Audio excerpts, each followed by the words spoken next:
ఆత్మీయ సోదరులు మనందరికీ స్ఫూర్తిదాయకం. అన్న రామన్నను మాట్లాడాల్సిందిగా కోరుతాం. జై తెలంగాణ, జై తెలంగాణ. ఎలక్షన్లో ఓడగొట్టి ఇప్పుడు సీఎం అని ఉడితే ఏం లాభం రాయో. హన్మకొండలేమో హన్మకొండలు ఓడగొట్టి తూర్పులు ఓడగొట్టి ఇప్పుడు సీఎం అని నీకు దండం పెడతారు. గ్రాడ్యుయేట్ ఓటర్లతో మాట్లాడుకుని అందరికీ నమస్కారం. జై తెలంగాణ. నేను ఎక్కువసేపు ఏం మాట్లాడను, కొద్దిసేపే మాట్లాడతా. ప్రవీణ్ అన్న మాట్లాడినాక పవర్ ప్లేల సన్ రైజర్స్ బ్యాటింగ్ చూసినట్టుండే ఈరోజు. బాగుండేనా? అందుకే నేను ఎక్కువ మాట్లాడా. కాకపోతే ఆర్ఎస్ ప్రవీణ్ గారు మాట్లాడుతూ నా యవ్వనమంతా ఇక్కడనే గడిచింది అంటే ఏమన్నా లవ్ స్టోరీ చెప్తాడా ఏంది అనుకున్నా. ఏం చెప్పలేదు. ఆ తర్వాత సీరియల్ పేర్లు మాత్రం భలే చెప్పిండు. మనసు, మమత, ఇంకేంటి అన్న, శ్రీనివాస కళ్యాణం. నువ్వెప్పుడు చూస్తున్నావు ఇవన్నీ? నాకు అర్థం కాలేదు. మేము ఎన్నడీ నేను పేర్లు విన్నా ఈరోజు మొట్టమొదటిసారి. మనసు, మమత, శ్రీనివాస కళ్యాణం. అవేం పాడైనా అవేం చూడకూడదు. ఒక 4 రోజులు దయచేసి మా ఆడబిడ్డలతో విజ్ఞప్తి. చాలా చాలా అద్భుతంగా మాట్లాడిన ఆర్ఎస్ ప్రవీణ్ కుమార్ గారికి ఒకసారి గట్టిగా చప్పట్లతో మనందరం అభినందనలు చెప్తాం. పెద్దలు, ఈ కార్యక్రమానికి అధ్యక్షత వహిస్తున్న మీ అందరి అభిమాన నాయకుడు, మరి నాకు అన్న సోదరులు పెద్దలు దాస్యం వినయ్ భాస్కర్ గారికి, గౌరవనీయులు ఈరోజు ఈ కార్యక్రమంలో విశిష్ట అతిథిగా పాల్పంచుకుంటున్న మన కౌన్సిల్ డిప్యూటీ చైర్మన్ గౌరవనీయులు శ్రీ బండా ప్రకాష్ గారు, తెలంగాణ శాసనసభకు మొట్టమొదటి స్పీకర్ జర ఎన్నికలు ఒలివేటప్పుడు తమ సభ్యుడే కూర్చోని తొలి శాసనసభాపతి పెద్దలు గౌరవనీయులు శ్రీ మధుసూనాచారి గారు, గౌరవనీయులు మరి మీ అందరికీ సుపరిచితులైన కాబోయే నాగర్ కర్నూలు పార్లమెంట్ సభ్యులు డాక్టర్ ఆర్ఎస్ ప్రవీణ్ కుమార్ గారు, మాజీ మంత్రివర్యులు పెద్దలు గౌరవనీయులు శాసన మండలి సభ్యులు అన్న బసవరాజ్ సారయ్య గారు, మా తమ్ముడు మరి మీ అందరికీ సుపరిచితుడు ఈ జిల్లా స్థానిక సంస్థల ఎమ్మెల్సీ గారు, యువకుడు, ఉత్సాహవంతుడు పోచంపల్లి శ్రీనివాస్ రెడ్డి గారు, గౌరవ శాసనసభ్యులు సోదరులు, హుజూరాబాద్ నుంచి ప్రత్యేకంగా హన్మకొండల పని చక్కగా జరుగుతుందా లేదా చూసేందుకు వచ్చిన మా తమ్ముడు పాడి కౌశిక్ రెడ్డి గారు. ఇక మీ అందరికీ మరి ఎప్పటికప్పుడు ఉత్సాహం నింపే విధంగా ఫుల్ బ్యాటింగ్ ఎప్పుడు ఛాన్స్ దొరికితే అప్పుడు మైక్ ఫుల్ బ్యాటింగ్ చేసే మా ఎర్రవెల్లి దయన్న గారికి, గౌరవనీయులైన శాసనసభ్యులు పెద్దలు మరి జగిత్యాల శాసనసభ్యులు డాక్టర్ సంజయ్ కుమార్ గారికి, కొరుట్ల శాసనసభ్యులు సోదరులు డాక్టర్ సంజయ్ గారికి, అదేవిధంగా హుస్నాబాద్ మాజీ శాసనసభ్యులు పెద్దలు మా సతీష్ అన్న గారు, నర్సంపేట మాజీ శాసనసభ్యులు సోదరులు పెద్ది సుదర్శన్ రెడ్డి గారు, శాసన మండలి మాజీ సభ్యులు గౌరవనీయులు నారదాసు లక్ష్మణరావు గారు, అదేవిధంగా పెద్దలు కరీంనగర్ మాజీ మేయర్ రవీందర్ సింగ్ గారు, కాబోయే వరంగల్ పార్లమెంట్ సభ్యులు డాక్టర్ సుధీర్ కుమార్ గారు, వేములవాడ నియోజకవర్గ పార్టీ ఇన్ఛార్జ్ గౌరవనీయులు లక్ష్మీ నరసింహారావు గారు, కరీంనగర్ జిల్లా బీఆర్ఎస్ పార్టీ అధ్యక్షులు సోదరులు జీవి రామకృష్ణారావు గారు, మా తమ్ముడు మరి విద్యార్థి ఉద్యమంలోంచి వచ్చి మరి ఈరోజు మీ అందరికీ సుపరిచితులైన మాజీ శాసనసభ్యుడు, మాజీ పార్లమెంట్ సభ్యుడు తమ్ముడు బాల్కా సుమన్ గారు, గౌరవ పరకాల మాజీ శాసనసభ్యులు గౌరవనీయులు చల్లా ధర్మారెడ్డి గారు, గౌరవనీయులు కూడా మాజీ అధ్యక్షులు తెలంగాణ గ్రాడ్యుయేట్ అసోసియేషన్ అధ్యక్షులు పెద్దలు మరి యాదవ్ రెడ్డి గారు, వరంగల్ తూర్పు నియోజకవర్గ మాజీ శాసనసభ్యులు తమ్ముడు నన్నపనేని నరేందర్ గారు, తమ్ముడు వాసుదేవరెడ్డి గారు, వెంకటేశ్వర రెడ్డి గారు, జనార్దన్ గౌడ్ గారు, గణేష్ గారు, మా ఆడబిడ్డలు మా సోదరి శాంత గారు, ఇంకా వేదిక పైన ఉన్న నాయకులందరూ, నేను ఎవరెవరో పేరు చెప్పలేదో వాళ్ళు మనసులనే తిట్టుకొని బయటికి తిట్టొద్దని కోరుతూ, వేదిక ముందున్న పాత్రికేయ మిత్రులకు, మా గ్రాడ్యుయేట్ తమ్ముళ్లకు, చెల్లెళ్లకు పేరు పేరున అందరికీ హృదయపూర్వకంగా నమస్కారం. ఈ సమావేశంలో పాల్పంచుకుంటున్నందుకు హృదయపూర్వకంగా ధన్యవాదాలు. సందర్భం, ఎందుకు కలుస్తున్నాం, ఏం అడుగుతున్నాం, అవన్నీ ప్రవీణ్ కుమార్ గారు చాలా వివరంగా చెప్పారు. గెలిస్తే మీకు కలిగే ప్రయోజనం ఏందో తమ్ముడు రాకేష్ రెడ్డి గారు కూడా చాలా వివరంగా చెప్పినారు. మీ అందరితో ప్రార్థనల్లో ఒకటే, సరిగ్గా 6 నెలల కిందట నవంబర్ నెలలో ఎలక్షన్ జరిగినప్పుడు మేమందరం కూడా వచ్చినాం. కేసీఆర్ గారితో సహా బీఆర్ఎస్ పార్టీ నాయకులు ఇంటింటికి వచ్చినారు. చెప్పి మీ అందరికి చెప్పినారు వచ్చి, దయచేసి మోసపోకండి, మోసపోతే గోసపడతాం, తెలంగాణ మళ్ళీ 10 ఏళ్ళు వెనకపోతుంది, దయచేసి మోసపోకండి అని చెప్పి ఇంటింటికి వచ్చి దండం పెట్టినారు. కానీ కాంగ్రెస్ పార్టీ ఏదైతే అరచేతిలో వైకుంఠం చూపెట్టిందో, కాంగ్రెస్ పార్టీ ఏదైతే భూతల స్వర్గమైపోతుంది మాకు ఓటేస్తే అని చెప్పి హామీలు ఇచ్చిందో, 6 గ్యారంటీలు 420 హామీలు ఇచ్చి మరి ఊకదంపుడు ఉపన్యాసాలు ఇచ్చి ఒక భ్రమపూరితమైన వాతావరణం కల్పించిందో, అందులో హన్మకొండలో, ఉమ్మడి వరంగల్ జిల్లాలో చాలా చోట్ల 10 నియోజకవర్గాల్లో మనం ఓటమి పాలైనాం. సరే, రాజకీయాల్లో అధికారం ఎవరికి శాశ్వతం కాదు, పర్మనెంట్గా సీట్లో ఎవరు కూర్చోరు, అప్పుడప్పుడు మార్పు కూడా మంచిదే. కానీ ఇప్పుడు ఏ రకమైన మార్పు వచ్చింది తెలంగాణలో అనేది విద్యావంతులైన మీరు, విఘ్నులైన మీరు, విచక్షణతో ఆలోచించే మీరు దయచేసి ఆలోచించాలని చెప్పి నేను కోరుతా ఉన్నాను. ఎందుకంటే ఏ సమాజానికైనా విద్యావంతులు, చదువుకున్న వాళ్ళు మీరే టార్చ్ బేరర్స్. ఎందుకంటే సమాజానికి సరైన దిశలో నడిపించుకొని తీసుకుపోయేది మీరే. ఎందుకంటే సామాజిక స్పృహ, అవగాహన, సమాజంలో ఏం జరుగుతుంది అనే ఒక చైతన్యంతో కూడిన ఆలోచన ఇవన్నీ ఉన్న వాళ్ళే విద్యావంతులు. అందుకే నేను మిమ్మల్ని అడుగుతా ఉన్నా. ఇందాక రైతు బిడ్డలు ఎంతమంది అంటే దాదాపు ఈ హాల్లో 70-75% మంది చేతులు లావట్టింది. నేను అడుగుతా ఉన్నా, రైతు బిడ్డలైన మా గ్రాడ్యుయేట్లను ఏం చెప్పినారు? కాంగ్రెస్ పార్టీ ఆనాటి అధ్యక్షులు, ఇప్పటి ముఖ్యమంత్రి రేవంత్ రెడ్డి గారు, కేసీఆర్ గారి ద్వారా ₹1,00,000 రుణమాఫీ జరిగినా మీరు అర్జెంటుగా బ్యాంకుకు పోండి, 2 లక్షలు తెచ్చుకోండి, నేను వస్తున్నా, డిసెంబర్ 9 నాడు సంతకం పెడతా, వెంటనే రుణమాఫీ చేస్తా అని చెప్పి ఊరూరా ఊకదంపుడు ఉపన్యాసాలు ఎన్నిచ్చినాడో మీకు గుర్తుండాలి. ఈరోజు మరి అధికారంలోకి వచ్చి 5 నెలలు దాటిపోయింది, 6వ నెల నడుస్తూ ఉన్నది. డిసెంబర్ 9 రుణమాఫీ అన్నాడు. డిసెంబర్ 9 పోయింది, జనవరి 9 పోయింది, ఫిబ్రవరి 9 పోయింది, మార్చి, ఏప్రిల్, మే 9 కూడా పోయింది. ఇంకా తొందరలో జూన్ 9 కూడా రాబోతా ఉంది. మరి జరిగిందా రుణమాఫీ? జరిగిందా? కేసీఆర్ 10,000 ఇస్తున్నాడు రైతు బంధు, నేను 15,000 ఇస్తా అన్నాడు రైతు భరోసా. ఒక్కరికన్నా వచ్చిందా రైతు భరోసా? కేసీఆర్ ఇచ్చిన రైతు బంధుకే దిక్కులేదు నిన్న మొన్నటి దాకా. ఈ ముఖ్యమంత్రి వచ్చిన తర్వాత రైతు భరోసా అన్నాడు, 10,000 కాదు 15,000 అన్నాడు. మరి కేసీఆర్ గారు ఉన్నప్పుడేమో ఆనాడు రైతు బంధు వచ్చేది, టైంకి వచ్చేది. ఏ టైంకి వచ్చేది? నాట్లేసే టైంకి వచ్చేది. ఈయన రేవంత్ రెడ్డి వచ్చినాక ఎప్పుడు వచ్చింది రైతు బంధు? ఓట్లేసే టైంకి వస్తున్నది. డిసెంబర్లో పడాల్సిన రైతు బంధు మేలో వేసి అది కూడా ఘనకార్యం అన్నట్టు జబ్బలు తెరుచుకుంటున్నాడు ముఖ్యమంత్రి. ఇంకొక మాట చెప్పిండు అన్నాడు, కేసీఆర్ భూస్వాములనే చూసుకుంటుండు, నేను కౌలు రైతులకు ఇస్తా రైతు భరోసా అన్నాడు. 15,000 ఇస్తా అన్నాడు. రైతు కూలీలను నెలకు ₹1,000 ఇస్తా అన్నాడు. ఒక్కటన్నా జరిగిందా? జరగకపోగా నిన్న ఎంత పెద్ద మోసం జరిగిందో ఒక్కసారి ఆలోచించండి. ఎన్నికలకు ముందేమో ₹500 బోనస్, కింటాల్కు 500 బోనస్ అన్నాడు. మేనిఫెస్టోలో ఏం పెట్టిండు? ఎంఎస్పి ₹2,183 ఉన్నది, మేమిచ్చే బోనస్తో కలిపితే రైతులకు ₹2,683 వస్తుందని చెప్పి అందులో పెట్టిండు. ఇక్కడ ఉన్న మా రైతు బిడ్డలను నేను అడుగుతున్నా, ₹2,183 ఎంఎస్పి దొడ్డు బియ్యానికే ఉన్నది కదా. మరి నువ్వేమో మేనిఫెస్టోలో పెట్టిందేమో దొడ్డు బియ్యానికి, దొడ్డు బియ్యం వచ్చే వడ్లకు నేను ఎంఎస్పి ఇస్తా, బోనస్ ఇస్తా అని పెడితివి. 2,183 దొడ్డు బియ్యంకున్నది, దొడ్డు వడ్లకున్నది. అదేవిధంగా సన్న బియ్యానికి మాత్రం ఇంకో ₹20 ఎక్కువ ఉన్నది. మేనిఫెస్టోలో రేవంత్ రెడ్డి పెట్టిండు 2183 ప్లస్ 500 ₹2,683 ఇస్తానేనని చెప్పిండు. మరి నిన్నేం చెప్పిండు? క్యాబినెట్లోకి వెళ్ళి బయటకు వచ్చి సన్న వడ్లకే ఇస్తా అని చెప్తా ఉన్నాడు. మరి మనం ఆలోచించాల్సిన అవసరం ఉంది. ఎన్నికలకు ముందేమో దొడ్డు వడ్లకు ఇస్తా అని, ఇలా సన్న వడ్లకే ఇస్తా అంటే సన్నాయి నొక్కులు నొక్కే ఈ సన్నాసులకు నిలదీసేటోళ్ళు శాసన మండలిలో ఉండాలనా లేదా రైతు బిడ్డలుగా మీరు ఆలోచించాలని చెప్పి నేను కోరుతా ఉన్నా.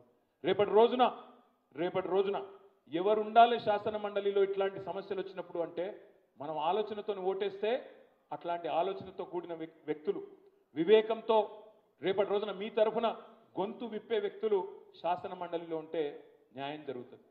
ఇదే హనుమకొండలో, ఇదే వరంగల్లో వినయ్ భాస్కర్ గారి కృషితో మీ అందరి మరి ఇక్కడి నాయకుల ఒత్తిడితో ఆనాడు హైదరాబాద్లోనే కాదు ఐటీ అనేది విస్తరించాలని చెప్పి వరంగల్కి ఒకటే రోజు నేను ఆనాడు వచ్చి 6 కంపెనీలు ఇక్కడ ఇనాగ్రేట్ చేసిన. టెక్ మహీంద్రా, జెన్పాక్ట్, ఇంకా 4 కంపెనీలు అన్ని కూడా ఇనాగ్రేట్ చేసినాం. ఇలా బాధ ఎక్కడ అనిపిస్తుందంటే మార్పు మార్పు అని ఉదరగొట్టింది. ఇలా మార్పు ఏంది అంటే మనం వరంగల్కి తెచ్చిన టెక్ మహీంద్రా ఇవాళ తట్టాబుట్టా చదువుకొని వాపస్ పోయే పరిస్థితిలో ఉన్నది, వాపస్ వెళ్ళిపోతా ఉన్నది. ఇదేనా మనం కోరుకున్న మార్పు? నిన్నటికి నిన్న ఎంజీఎం ఆసుపత్రి ఉత్తర తెలంగాణ మొత్తానికి పెద్ద దిక్కుగా, ఇక్కడ పేదలకు పెద్ద దిక్కుగా ఉన్న ఎంజీఎం ఆసుపత్రిలో ఈనాడు పేపర్లో వచ్చింది వార్త. మా పత్రికా మిత్రులందరికీ కూడా తెలుసు. నిన్న సాయంత్రం 4:30 నుంచి రాత్రి 9:30 గంటల దాకా ఎంజీఎం ఆసుపత్రిలో కరెంటు లేదు. 5 గంటలు కరెంటు లేదు. 4 జనరేటర్లు ఉంటే ఒక్కటి పనిచేయదు. 5 గంటలు కరెంటు ఉండదు. కరెంటు పోవుడు ఇళ్లలో పోతే పెద్ద ముచ్చట కాదు. ఫ్యాన్ బంద్ అవుతుంది, సరే ఇసునకర్ర పట్టుకొని కాంగ్రెస్ వాళ్ళని తిట్టుకుంటే కూర్చుంటాం. కానీ ఎంజీఎం హాస్పిటల్ అందులో ఇన్క్యుబేటర్లో ఉండే చిన్న పిల్లలు ఉంటారు, ఇప్పుడే పుట్టిన ఇన్ఫెంట్స్ ఉంటారు, నవజాత శిశువులు ఉంటారు, క్రిటికల్గా ఐసీయూలో ఉండే వెంటిలేటర్ల మీద ఉండే పేషెంట్లు ఉంటారు. 5 గంటలు కరెంటు లేకపోతే ఎవరి ప్రాణమన్న పోతే అది మంచిదేనా? ఇదేనా మనం కోరుకున్న మార్పు? కంపెనీలు ఎక్కెళ్ళిపోవుడు, హాస్పిటల్లో కరెంటు ఉండకపోవుడు, ఇదేనా మనం కోరుకున్న మార్పు? ఈ ముఖ్యమంత్రికి ఎంత విచక్షణ లేదు అంటే, ఎంత తెలివిలేనోడు అంటే మీకు ఒక చిన్న ఉదాహరణ చెప్తా. ఇప్పుడే తమ్ముడు రాకేష్ మాట్లాడిండు. కాకతీయ వారసత్వానికి, కాకతీయ రాజధాని ఓరుగల్లు గొప్పతనానికి ప్రపంచమంతా ఒక గుర్తుగా, గుర్తింపుగా ఉన్నది మన కాకతీయ కళాతోరణం. అట్లాంటి కళాతోరణాన్ని పట్టుకొని, చార్మినార్ను పట్టుకొని, గోల్కొండ నవాబులు కట్టిన చార్మినార్ను పట్టుకొని, ఇవి 2 రాచరిక పోకడలకు సంకేతంగా ఉన్నాయి కాబట్టి రాజముద్ర నుంచి తీసేస్తున్నా అని చెప్పి రేవంత్ రెడ్డి అసెంబ్లీలో చెప్తా ఉన్నాడు.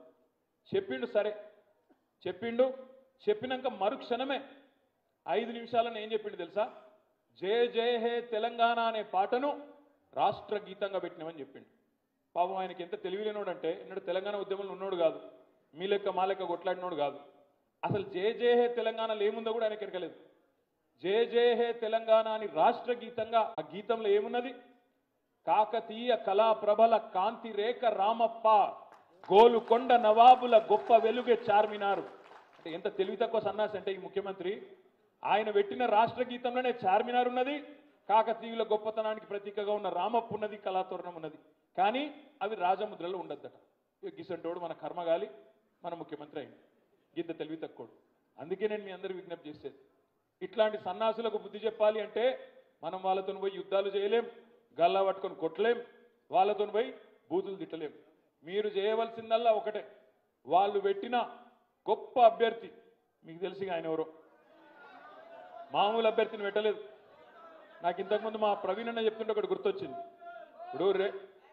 ఇప్పుడు మన రాకేష్ చెప్పిండు, నేను ఒకటే రోజు వరంగల్లో వివిధ కంపెనీలను పిలిపించి 692 ఉద్యోగాలు ఇచ్చిన ఒక రోజు జాబ్ మేళా పెట్టి అని చెప్పిండు రాకేష్. రేపు రాకేష్ గెలిస్తే ఇందాక ప్రవీణ్ అన్న చెప్పిన ఒక ప్రశాంత్ పాలకుర్తిని పిలుస్తాడు. అయ్యా మా వరంగల్లో ఒక 1000 ఉద్యోగాలు ఇక్కడ ఒక కంపెనీ పెట్టని చెప్తాడు. ఒక సమీర్ భాటియా దగ్గర పోతాడు, అన్నా నువ్వు రా, జర మా వాళ్ళకు స్ఫూర్తినిచ్చే విధంగా ఒక ఉపన్యాసం ఇయ్యి, మా దగ్గర కూడా ఎట్లా ఐటీ ముందుకు పోవచ్చు, పిల్లలు ఎట్లా ముందుకు పోవచ్చు చెప్పు అని రిక్వెస్ట్ చేస్తాడు. ఒక సామా ఫనీ దగ్గర పోతాడు, పోయి నువ్వు రెడ్ బస్ ఎట్లా పెట్టినావు, మా వాళ్ళకు కూడా కొంత స్ఫూర్తినిచ్చే విధంగా వచ్చి మా వాళ్ళలో కూడా ఉత్సాహం నింపు అని చెప్పి వాళ్ళని పిలుచుకొస్తాడు రాకేష్ గెలిస్తే. మరి మల్లన్న అంటే ఆయన గెలిస్తే ఎవరిని పిలవాలి? ఆయన చెంచల్ కూడా జైల్లో ఆయన సీనియర్లను పిలవాలి, పిలుచుకొచ్చి మీ ముంగట కూర్చోబెట్టాలి, ఆ చిల్లర గలతో మీకు చెప్పాలి. ఇట్లాంటి క్రిమినల్ రికార్డు ఉన్న వాళ్ళను రాజకీయాల్లో ముఖ్యంగా పట్టభద్రులు మీరు పట్టం కడితే దయచేసి ఆలోచించండి. ఇప్పటికే రాజకీయాలంటే గొప్ప అభిప్రాయం లేదు సమాజంలో, అట్లాంటిది ఇంకా ఇట్లాంటి వాళ్ళు వస్తే, ఇట్లాంటి వాళ్ళు చట్టసభల్లో దూరితే ఎట్లుంటుందో మీరే ఆలోచించండి. ఇవాళ కేసీఆర్ గారికి అవకాశం వస్తే కౌన్సిల్కి ఎవరిని పంపిండు? మన వరంగల్ నుంచి ఒక విద్యావంతుడు, ఒక తెలివితేటలున్న మేధావి, ఇవాళ డిప్యూటీ చైర్మన్గా గౌరవనీయులు బండా ప్రకాష్ గారిని వరంగల్ నుంచి పంపిండు.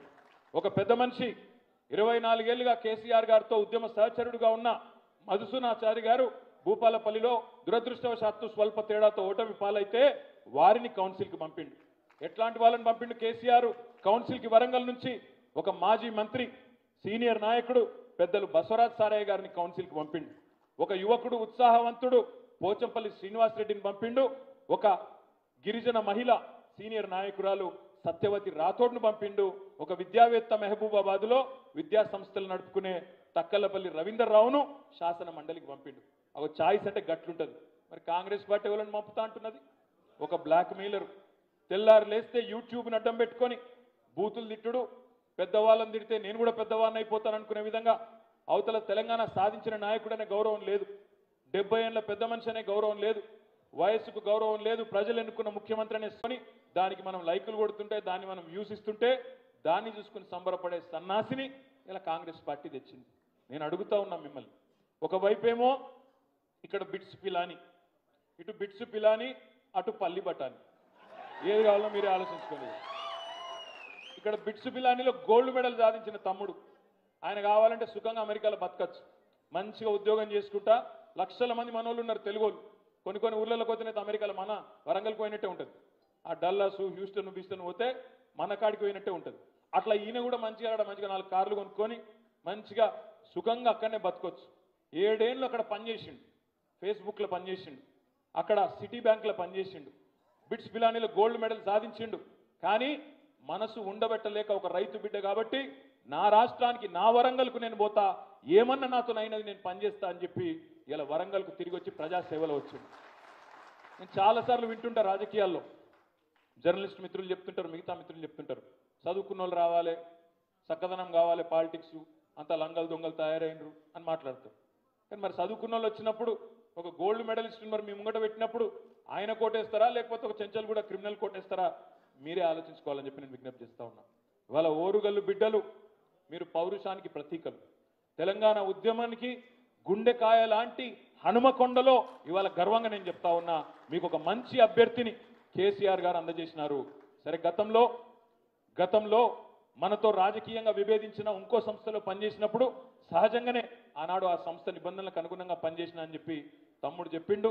ఎన్నడూ కూడా రాజకీయ ప్రత్యర్థులుగా చూసిన తప్ప శత్రువులుగా ఎన్నడూ దూషణలకు పాల్పడలేదనే మాట కూడా ఆ తమ్ముడే మీకు చెప్పినాడు. కాబట్టి మా బీఆర్ఎస్ కార్యకర్తలు, నాయకులు, హనుమకొండ నాయకులను కూడా నేను కోరుతా ఉన్నా, దయచేసి మన పార్టీ అభ్యర్థిగా మన సోదరుడు రాకేష్ రెడ్డి గారిని పెట్టినప్పుడు ఇవాళ వినయ్ భాస్కర్ గారితో సహా మనందరి బాధ్యత కేసీఆర్ గారి మాటను తూచా తప్పకుండా గౌరవించి బ్రహ్మాండమైన మెజారిటీతో తమ్ముడిని గెలిపించాల్సిన బాధ్యత మనం తీసుకోవాలని నేను కోరుతా ఉన్నా. తప్పకుండా అడగకపోతే అమ్మ కూడా అన్నం పెట్టదు. రేపు శాసన మండలిలో అడిగేటోడు కావాలి, కడిగి పారేసేటోడు కావాలి. ఈ సందర్భంలో ఈ మోసకారి కాంగ్రెస్ ప్రభుత్వానికి బాకాలు ఉదేటోళ్ళు కాదు కావాల్సింది, వాళ్ళ బాజా బజాయించేటోళ్ళు కావాలి. అందుకే రాకేష్ రెడ్డి గెలవాలని నేను అంటా ఉన్నా. ఇవాళ మీరు ఆలోచించండి, 2 లక్షల ఉద్యోగాలు ఇస్తా అన్నాడు రేవంత్ రెడ్డి మొదటి సంవత్సరంలోనే. 2 లక్షల ఉద్యోగాలు. ఒక్క ఉద్యోగం ఇవ్వాలి, ప్రభుత్వ ఉద్యోగం అంటే ఏం చేయాలి? ముందు నోటిఫికేషన్ ఇవ్వాలి, అటెన్క రిటర్న్ టెస్ట్ పెట్టాలి, తర్వాత అవసరమైతే ఇంటర్వ్యూ పెట్టాలి, అందులో సెలెక్ట్ అయితే అపాయింట్మెంట్ లెటర్ ఇవ్వాలి. కానీ రేవంత్ రెడ్డి గారు ఎంత గొప్పోడంటే ప్రపంచంలో ఇంతకంటే అద్భుతమైన మెజిషియన్ ఎవరు లేరు. ఏమంటుండు రేవంత్ రెడ్డి? ఎన్ని నోటిఫికేషన్లు ఇచ్చిండు వచ్చినాక? ఎన్ని ఇచ్చిండు నోటిఫికేషన్లు? ప్రభుత్వ నోటిఫికేషన్లు గాడిద గుడ్డు ఇచ్చిండు, ఇప్పటికి ఒకటి కూడా ఇవ్వలే. మొన్నటిదాకా నెత్తి మీద పట్టుకొని తిరిగిండు కదా, గాడిది గుడ్డు అని ఒక గదే ఇచ్చిండు. ఒక్క నోటిఫికేషన్ ఇవ్వలే. కానీ రేవంత్ రెడ్డి గారు ఎంత గొప్ప ఇంద్రజాలికుడు, ఎంత గొప్ప మెజిషియన్ అంటే 30,000 ఉద్యోగాలు నేను ఇచ్చినా అని చెప్తున్నాడు. నాకు అర్థమే కాలేదు. నాకు తెలిసిన కాడికి సామాన్య శాస్త్రం, నాకు తెలిసిన విషయ పరిజ్ఞానం, నాకున్న పరిమిత అవగాహనతో పిల్లలు పుట్టాలంటే ముందు పెళ్లి కావాలి, సంసారం చేయాలి, తర్వాతనే పిల్లలు పుడతారు. మరిగా నోటిఫికేషన్ రాకపోయే, ఇంటర్వ్యూ కాకపోయే, రాత పరీక్ష కాకపోయే, ఉద్యోగాలు ఎడికెళ్ళి ఇచ్చినావు? 30,000 ఉద్యోగాలట. అది కూడా ఇంత సిగ్గుమాలిన నీతిమాలిన ముఖ్యమంత్రి బహుశా భారతదేశంలో ఇంకొకటి లేడు. కేసీఆర్ ఇచ్చిన ఉద్యోగాలకు నువ్వు కాగితాలు ఇచ్చి నేనిచ్చిన ఉద్యోగాలని చెప్పి ఆ 2 లక్షల్లో 30,000 కట్టింగ్ పెట్టే కట్టింగ్ స్టార్ రేవంత్ రెడ్డి. అందుకే ఆయనకు బుద్ధి చెప్పాలంటే, రేపు గల్లాబట్టి అడగాలంటే, ఏమైనా ఈ 2 లక్షల ఉద్యోగాలు, ఏమైనా నువ్వు చెప్పిన నోటిఫికేషన్లు అని శాసన మండలిలో నిలదీయాలంటే అక్కడికి పోవాలి ఏనుగుల రాకేష్ రెడ్డి. అక్కడ గల్లాబట్టి అడిగే సత్తా ఉన్న నాయకుడు ఉండాలి. అదేవిధంగా మీకే కదా చెప్పింది, నేను ఎంట్రన్స్ ఫీజు పెట్టా, ఎగ్జామ్ పెడితే ఫీజు పెట్టా అన్నాడు. కేసీఆర్ ఉన్నప్పుడు టెట్ అయింది. టెట్ రాసిన వాళ్ళు ఉన్నారు ఎవరన్నా? అప్పుడు ఎంత ఉండే ఫీజు? ఇప్పుడు ఎంత అయింది? 2000 అయింది. తమ్మి నీకు ఏమైనా డిస్కౌంట్ ఇచ్చిండేమో. 2000 అయింది. అప్పుడేమో 400 ఉంటేనేమో లొల్లి పెట్టిండు ఈ 400 ఫీజు గాడు. మళ్ళీ ఇప్పుడేమో 2000 చేసిండు. ఫ్రీగా పెడతా అన్నాడు, 2000 చేసిండు. ఇప్పుడేమో పెద్ద పెద్ద మాటలు మాట్లాడుతున్నాడు. ఇదే ముఖ్యమంత్రి ఏం చెప్పిండు మీకు? జాబ్ క్యాలెండర్ ఇస్తా అన్నాడు. మరి ఎడవాయ జాబ్ క్యాలెండర్? ఆయన జాబ్ గురించే ఫికర్ ఎక్కున్నది ఇప్పుడు ఆయనకు. పార్లమెంట్ ఎలక్షన్ తర్వాత బీజేపీలకు పోదునా, ఎటు పోదు నేను, ఆ చక్కర్లో ఉన్నాడు ఇప్పుడు. దయచేసి అందుకే నేను మిమ్మల్ని అడిగేది, రైతులకు మోసం చేసిండు, గ్రాడ్యుయేట్లకు మోసం చేసిండు. మా ఆడబిడ్డలు ఇక్కడ ఉన్నారు, బస్సు ఫ్రీ అన్నాడు. ఇక బస్సు ఎంత అందంగా ఉందో మీకు తెలుసు. అక్కడనేమో ఆడపిల్లలు కొట్లాడుకుంటున్నారు సీట్ల కోసం, ఇటు పోతే మొగోళ్ళు తిట్టుకుంటున్నారు. నేను టికెట్ కొని నాకు సీట్లు లేకపోయి నిలబడాలని మొగోళ్ళు తిట్టుకుంటున్నారు. ఆడపిల్లలేమో ఎందుకు ఎక్కివరా నాయన ఇది, ఇలా మాకు సీటు దొరుకుతలేదని వాళ్ళు. అదొక్కటి తప్ప 6 గ్యారంటీల్లో ఇంకొకటని అమలైందా? కానీ ముఖ్యమంత్రి తెంపరితనం చూడండి, ఆయన ధైర్యం చూడండి. ఆయన చెప్తున్నాడు ఎక్కడ పడితే అక్కడ 6 గ్యారంటీల్లో 5 అమలైపోయినాయి పో అంటుండు. ఇది ఎక్కడ విచిత్రం? మా ఆడబిడ్డలకు చెప్పిండు నెలకు 2500 పడ్డాయి కదా వరంగల్ అందరికీ. మీ పచ్చి అవదని చెప్తున్నారు మీరు. అరే ఆడ ప్రియాంక గాంధీ చెప్తుంది ఉత్తరప్రదేశ్లో 2500 వేస్తూనే ఉన్నాం తెలంగాణలో. రాహుల్ గాంధీ ఆదిలాబాద్లో చెప్తున్నాడు 2500 పథకం చాలు అయిపోయింది, మహాలక్ష్మి ఆడపిల్లలందరూ కోటీశ్వర్లు అయిపోయింది తెలంగాణలో అని చెప్తున్నాడు. మరి మీరే నాకు అవద్దని చెప్తుండాలి. అంటే ఇంత పచ్చి అబద్ధాలంటే రేవంత్ రెడ్డి గారిది, కాంగ్రెస్ పార్టీది. మరి వీళ్ళని అడిగేటోడు ఉండాలనా వద్దా? అడగాలి కదా మనం, అడగాలనా లేదా? మరి అడగాలంటే తీన్మార్ మల్లన్నతో అవుతుందా? ఆయన అడుగుతాను ఉండనిస్తారా? తన్నెలగొట్టరా? కాంగ్రెస్ పార్టీలో ఉండి అడిగిండి అనుకో ముఖ్యమంత్రిని, మెడలు బట్టి నువ్వు పారేయరు బయటికి.